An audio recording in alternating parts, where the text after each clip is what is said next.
Bonjour à toutes et à tous. Toute l'équipe de la Maison de la Presse La Touquetoise se joint à moi pour vous présenter nos meilleurs vœux de santé et de bonheur pour cette nouvelle année 2024. Qu'elle soit bien entendu riche en découvertes livresques et que votre palle reste désespérément haute. Et justement, en ce début d'année, nous avons des suggestions de lecture à vous faire. La première, il s'agit de La Louisiane de Julia Mailly, qui est paru aux éditions Stock. Alors, si vous aimez l'histoire et les beaux destins de femmes, ce roman est vraiment fait pour vous, puisqu'il est inspiré d'un fait historique, celui de l'incroyable histoire des fiancées de la baleine. C'étaient ces femmes de la Salpêtrière qui étaient envoyées au XVIIIe siècle en Louisiane pour se marier avec les colons et repeupler la terre. Vous allez découvrir de magnifiques portraits de femmes, celui de Charlotte, de Pétronille ou encore de Geneviève. Et vous allez y découvrir également les paysages magnifiques de la Louisiane où à cette époque-là, au XVIIIe siècle, tout était à faire. Ce roman est vraiment à découvrir. La Louisiane de Julia Mailly, paru aux éditions Stock, à ne pas manquer. Le second roman est assez intrigant puisqu'il s'agit de Le ciel en sa fureur d'Adeline Fleury. Et c'est vrai que ce roman est assez intrigant. C'est un mélange de roman noir, de thriller, de polar, avec une pointe de fantastique. Et le tout est emmené par des personnages hauts en couleur. Pour vous les présenter, vous allez y rencontrer une rebouteuse. Vous allez également y rencontrer la Grande Stéphane, qui est maréchale Ferrand. Alors pourquoi on l'appelle la Grande Stéphane? Parce qu'elle est taillée comme une nageuse allemande. Il y a également Julia, qui est vétérinaire. Et Julia, elle aime beaucoup se rendre au centre équestre, où il y a les deux frères Bellet, qui ressemblent à Robert Redford. Et tous ces personnages hauts en couleur vivent dans un petit village en Normandie, où, dès le départ, une pluie de grenouilles arrive.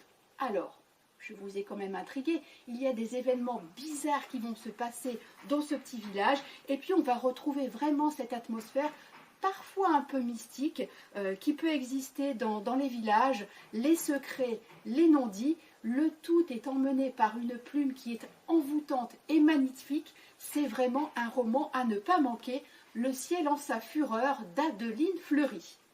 Allez, un petit dernier pour la route. Ah, je ne pouvais pas vous faire une suggestion de lecture sans vous parler d'un sujet que j'aime particulièrement, ce sont effectivement les polars. Alors, L'ombre des innocents de René Manzor, qui est paru aux éditions Calman Lévy-Noir.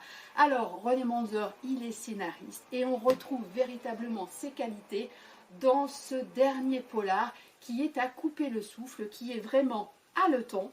Et c'est un mélange savant entre des enjeux politiques, des enjeux économiques, sur un fond de mondialisation, avec la présence de services secrets qui ont leur raison d'État.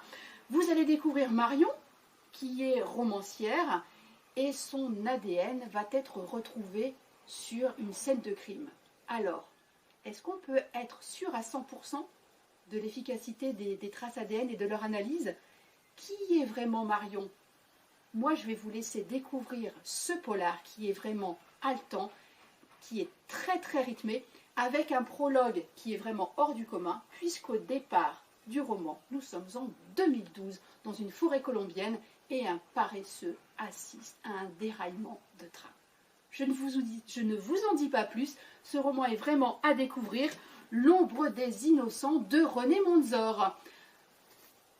Et bien voilà, les 3 suggestions pour combler votre mois de janvier et puis pour augmenter peut-être aussi votre palle. Je vous donne rendez-vous le mois prochain pour d'autres suggestions de lecture.